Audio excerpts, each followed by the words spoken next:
times I hear people saying, don't work with client for a long time.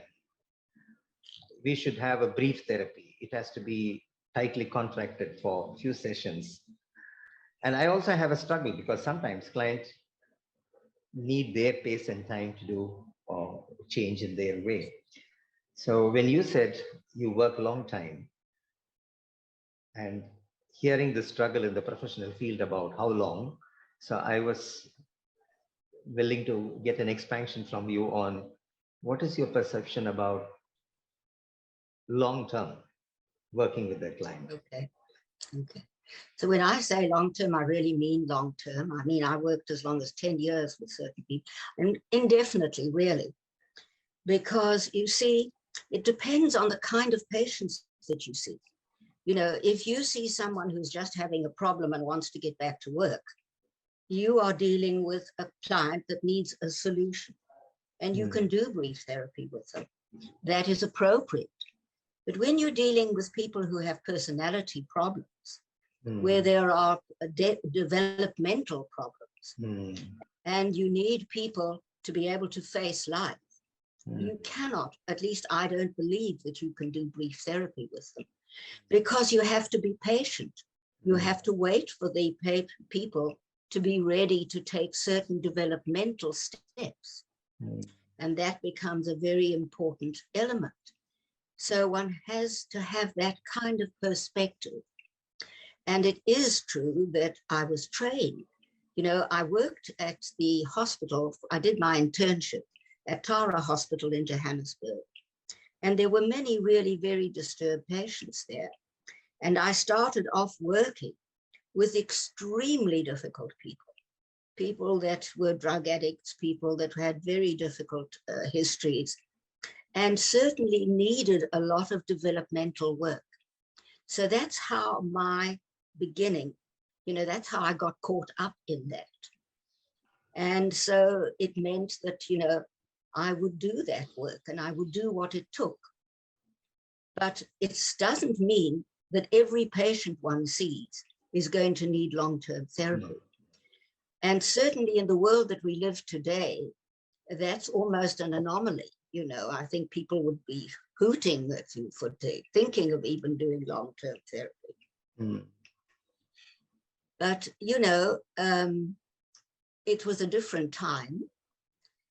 I followed the work of Ronnie Lang in England, who was a very, very important English psychoanalyst, who worked with the very disturbed and worked with them therapeutically. He didn't put them into hospitals. He put them into certain clinics that he had. And I mean, he did some of the most extraordinary work with really difficult and psychotic people. So, you know, this was part of what my bread and butter was, if you like.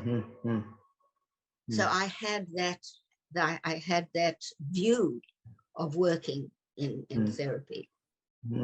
So, but of course, it doesn't mean that one would do that with everybody. No. I also understand that, but sometimes this I used to feel guilty about. Oh, I'm working with some clients in a longer basis. But this is relieving because, like a plant needs some time and climate for it to shoot, and giving that space, and suddenly I see them shooting very well. Yeah, exactly. But that moment has to come. If I push it, actually it slows down. So this was a very important information for me also to feel relieved about my work. So thank you, Beulah, for that. Exactly. I mean, you know, one works with people to a readiness. Yeah. And you're right. It is like a plant. I often use that metaphor myself because the soil has to be right and the climate has to be right. And a lot of things have to work for the plant to develop successfully. Yes. And you also said sometimes when the client even called you in the night, late night, you were available for them. And I also hear in my own network of psychotherapists talking about tight boundaries about we are not supposed to attend client calls or whatever. And I admire your commitment to be open to the clients. What is your thoughts on this, like being available? Well, again, you see, Geethan, it's a different time, you know. Mhm. We're really talking about very different perspectives. Mhm. And the way therapy has gone, especially influenced by America. Mhm. Remember that I'm saying to you that I was influenced by the British School of Psychoanalysis. And they were some of the most amazing. There was Winnicott, and there was Bartlett, and Guntrip, and of course, Ronnie Lang and that school. And, you know, those people, what they did with their clients was absolutely incredible. But the American school, I think, has got a different way of seeing things and being available to people. I was trained. The therapist who was my therapist, she would do exactly the same thing. And I was trained in that. And so I would do things that, you know, people would say, you know, you're not allowed to do. If somebody wanted to sit next to me, for example, I would let them come and sit next to me because I knew that was an important experience for them.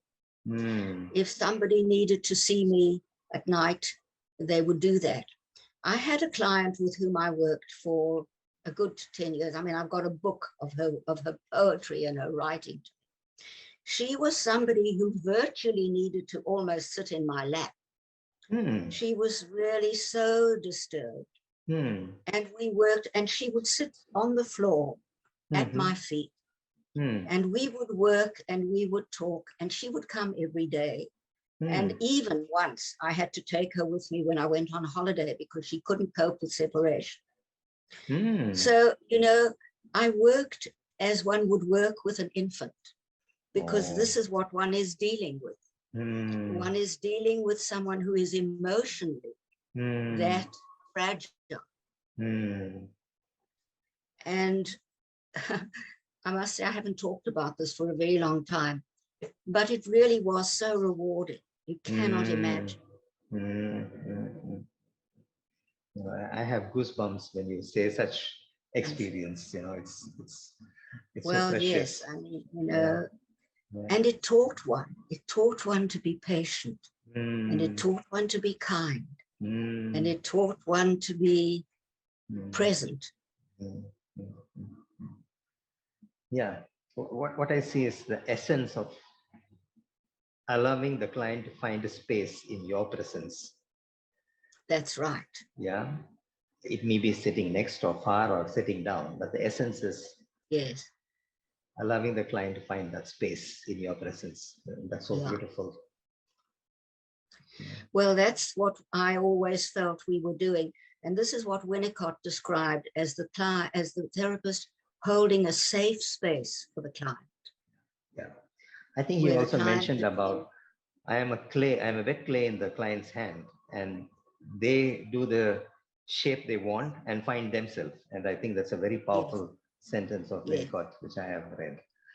Yes, absolutely. And